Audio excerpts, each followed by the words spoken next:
have you on. Thanks for having me. So this is the Dragon that goes up into space, right? Yeah, that's our Dragon spacecraft, or version 1, which is capable of taking cargo to and from the space station. So when do human beings start going up in it, you think? So we expect to complete version 2 of Dragon, which will have astronaut transport capability. And most of what you do now is send satellites up into space, right? That's Yeah. how you pay the bills. Exactly. But you want to do something much more ambitious with SpaceX. Yeah, the long-term aspiration is to develop the technologies necessary to transport a large number of people and cargo to Mars in order to create a self-sustaining civilization there.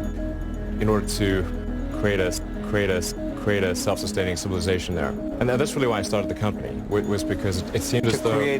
To create the possibility for life on other planets. To create the possibility for life on other planets. To create the possibility for life on other planets. Yeah, exactly. Let no man deceive you by any means, for that day shall not come except there come a falling away first, and that man of sin be revealed, the son of perdition, who opposeth and exalteth himself above all that is called God, or that is worshipped, so that he as God sitteth in the temple of God, showing himself that he is God.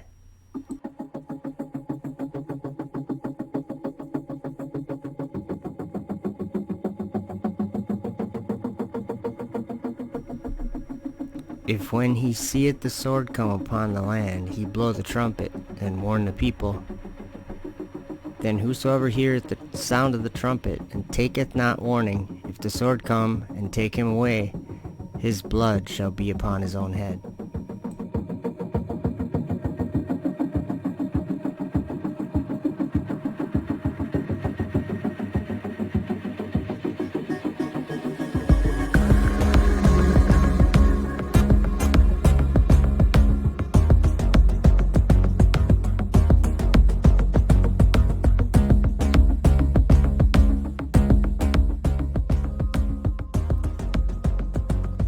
And it came to pass after this, that I saw another host of chariots with men riding on them. And they came upon the wind from the east and from the west to the south. And the sound of the noise of their chariots was heard. And when this occurred, the holy ones observed it from heaven, and the pillars of the earth were shaken from their foundations, and the sound was heard from the ends of the earth to the ends of heaven throughout the day.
background, it's going on midnight, but a lot of people here at SpaceX, side boosters are separated.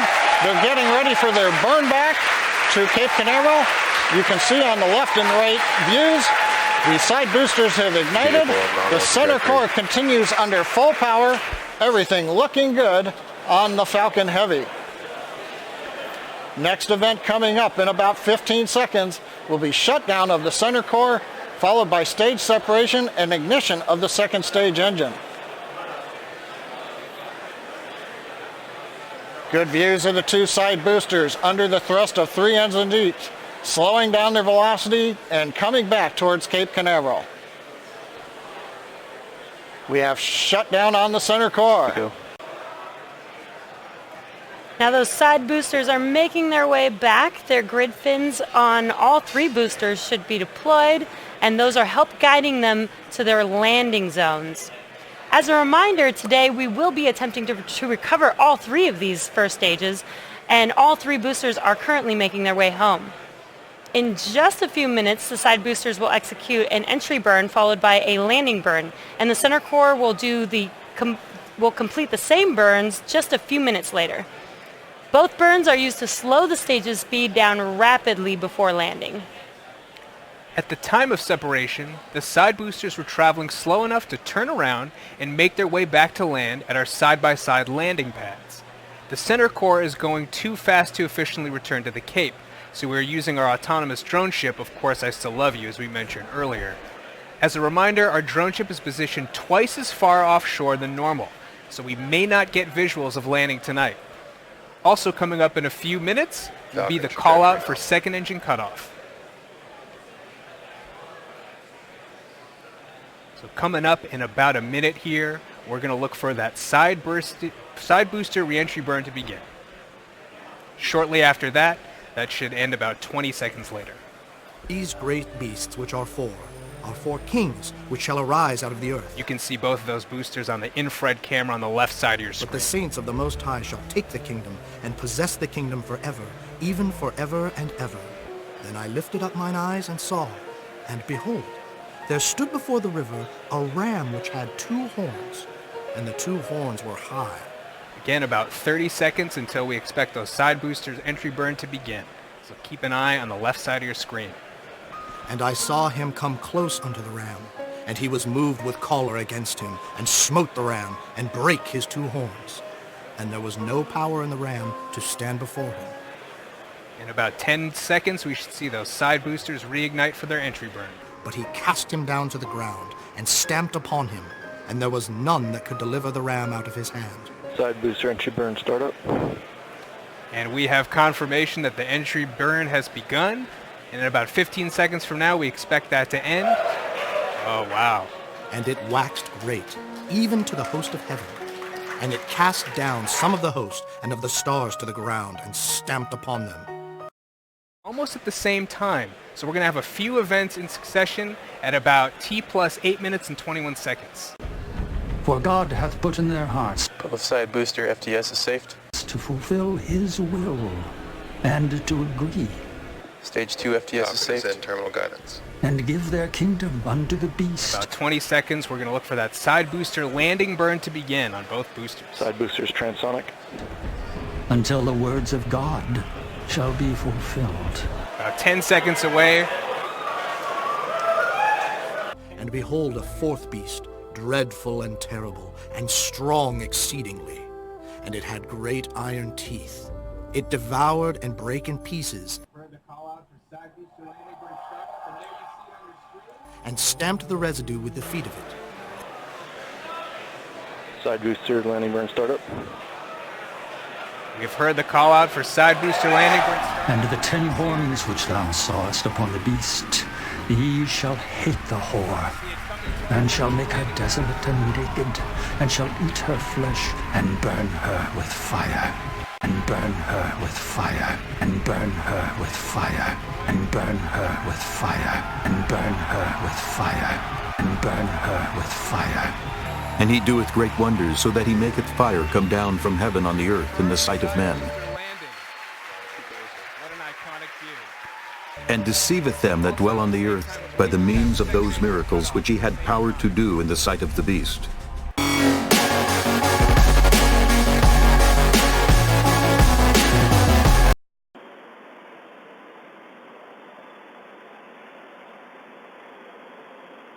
And we have motion. You see Dragon physically separating from the International Space Station, 1:32 a.m. Central Time. The International Space Station, 253 statute miles over Sedan.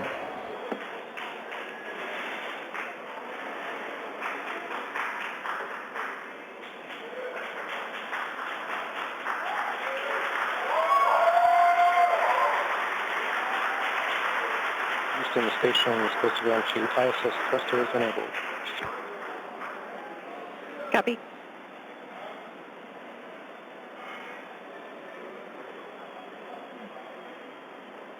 So there you can see on your screen visual confirmation. What a gorgeous shot.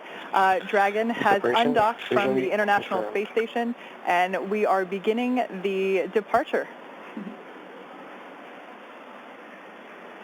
That's right, and you're going to hear the voice of David St. Jacques again. He's the one inside of the station monitoring Dragon for its departure. It's slowly backing away. Everything's looked good so far with those separation burns. Again, as Gary said, that physical separation, that undocking coming at 11:32 p.m. here Pacific. Station Houston at 2, Dragon departure burn 0, complete. So you heard us mention earlier that we have a series of 4 departure burns, starting with 0, 0, 1, 2, 3. We have confirmation that departure burn 0 has been completed. That's right, and so with that one down, we're going to start seeing Dragon begin flying actually above the International Space Station. And then coming up in just a couple of minutes, departure burn 1, the second departure burn, will be coming. That should be in about 4 or 5 minutes from now. And so we're going to see Dragon just kind of swing its way over top the space station and eventually fly out of both the keep-out sphere and the approach ellipsoid. And so the keep-out sphere is one of my favorite things. It's an imaginary sphere with about a 200-mile radius, so 200-meter radius. That would be a much bigger sphere. A 200-meter radius in all directions. And that just governs, so kind of like the approach ellipsoid, which I explained earlier, before you're in the keep-out sphere, any maneuvers with the spacecraft have to be safe and not get inside within 4 orbits. Dragon is in the corridor, and opening rate is as expected. Copy. And David St. Jacques reporting everything looking good so far. You heard him say the corridors, so they, on their overlays that they have on their laptops on board the station where they're actually monitoring Dragon, they're looking for any perturbations outside of the expected path. If they see anything that doesn't quite look right, again, they're in the loop and they can send commands, but everything going smoothly with Dragon slowly flying away. And this is kind of an animated representation of the kind of stuff that the crew is looking for. They have that corridor, so kind of that triangular shape you can see there, where they're just looking to make sure Dragon's pitch, yaw, approach, speeds, everything like that are inside of parameters as expected.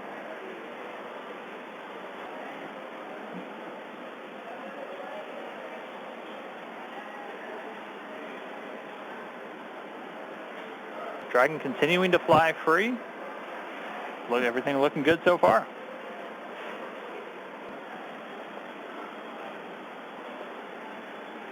So just in case you've just tuned in, we are currently watching Dragon as it departs from the International Space Station. It's been a really smooth operation so far with the undocking procedure, and now we're moving into departure. As of right now, you can see on your screen the Dragon capsule moving away from the approach ellipsoid.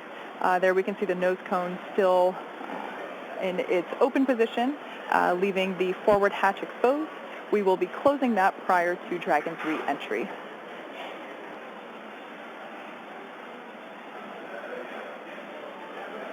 And so we're continuing to get really great views. Dragon backdrop by the inky blackness of space. You'll see the cameras are a little bit jerky in their motions. They're actually being controlled by somebody on the ground in mission control.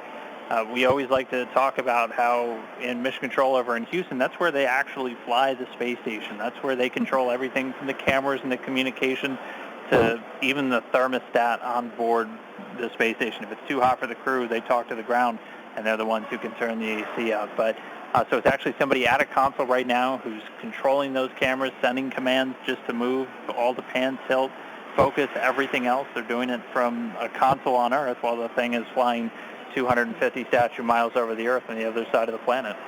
Like Dan mentioned before, we're going really fast right now. We're at about 17,500 miles per hour, so everything is moving very quickly. The need to readjust the cameras very frequently is inherent due to the high velocities that we're dealing with. And so this is a view from that WB-57 airplane. You were looking at Dragon streaking across the sky on its re-entry through the Earth's atmosphere, aiming for a splashdown in just a little while from now. So it's pretty exciting that we get this shot right now, as it is our first view from planet Earth of the Dragon capsule since it lifted off from Cape Canaveral just several days ago.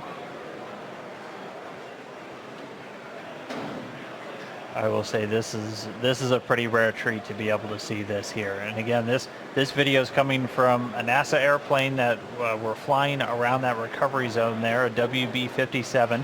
It's commonly used for a lot of atmospheric studies and other science missions, but able to put a tracking camera on it to try and get this re-entry through the Earth's atmosphere today. We're hearing that they should have AOSO acquisition of signal back with the Dragon spacecraft. Right now it's about 46 kilometers in altitude. The Dragon spacecraft continuing to descend. It's now subsonic, so already starting to slow down thanks to the aero braking, basically slamming into that Earth's atmosphere, causes a lot of friction and allows the vehicle to eventually reach its terminal velocity, basically. And then those parachutes are going to kick in.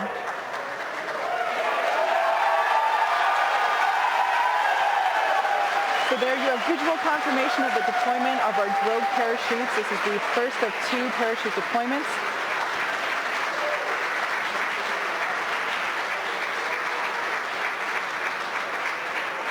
So those drogue chutes do the initial slowing, and then they're ultimately going to pull out the 4 main parachutes responsible for really slowing the spacecraft down prior to that splashdown. You can hear cheering here at SpaceX headquarters as the employees that have gathered around our Mission Control Center are sharing the same view as you. What a gorgeous shot of Dragon coming back down.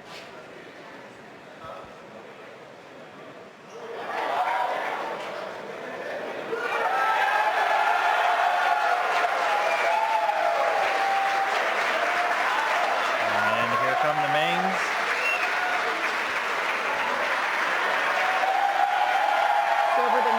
Seconds, we will see those main parachutes exactly like that begin to expand as they capture more air, further decelerating the Dragon vehicle down to the Atlantic Ocean.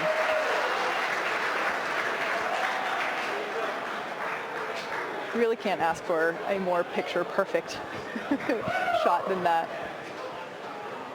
And yes, all 4 chutes now deployed. It's going to continue to descend. It's going to continue to slow down and then ultimately splash down in the Atlantic there. We're now under a kilometer in altitude.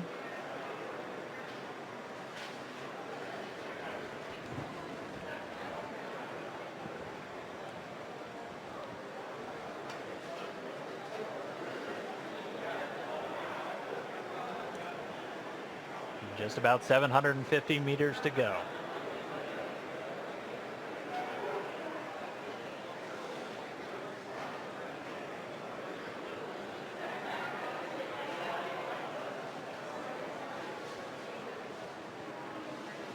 In case if you're just joining us, you can see on your screen there, Dragon has just re-entered the Earth's atmosphere after departing from the International Space Station. We have a gorgeous shot of 4 healthy parachutes deployed and slowing the vehicle down as it is approaching the surface of the Atlantic Ocean off the coast of Florida.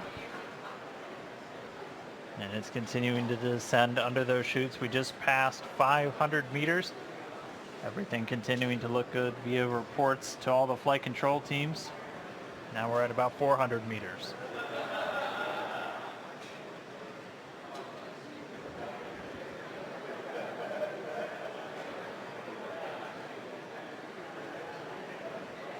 And just passing 300 meters, continuing to descend. We might be right on time.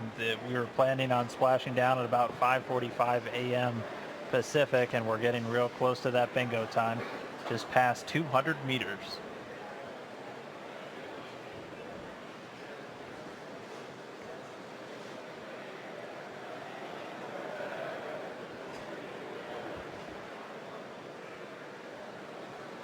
And we have confirmation that Dragon is now under 100 meters, is 100 meters above the surface of the ocean. So next up, standing by for splashdown.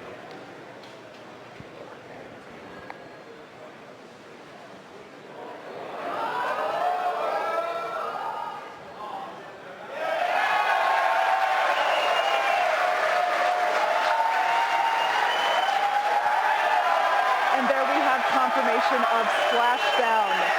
Dragon has returned to planet Earth. It is now back home, and you can see on your screen our two fast boats racing out to the capsule, now in recovery. That splashdown came right on time, 5:45 a.m. Pacific, 8:45 a.m. over on the East Coast. The teams that have been ready and waiting, they were staged just a few nautical miles away. They're going to start moving in now. You can see those two fast approach boats already speeding their way towards the capsule.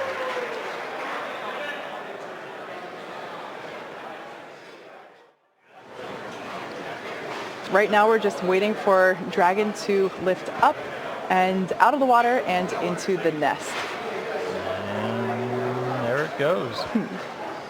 So there facing us is what we call the side hatch, and that is where, as Dan just mentioned, the astronauts would, if we had astronauts on board today, where they would be exiting. The top hatch is what we use to connect to the ISS, and that is currently hidden underneath the nose cone. But like we said, astronauts will be coming out of the side hatch. And we got a beautiful shot there. Now the hydraulic lift is coming back towards us, and it is preparing to lower the Dragon capsule into its nest.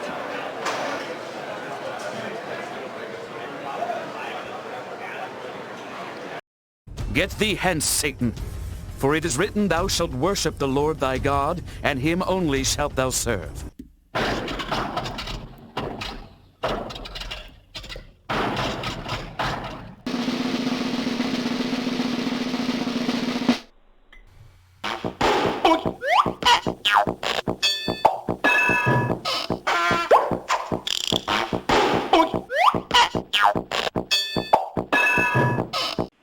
My name is Emily, and my question is, how does it feel to know that you are floating in a piece of metal in an endless void?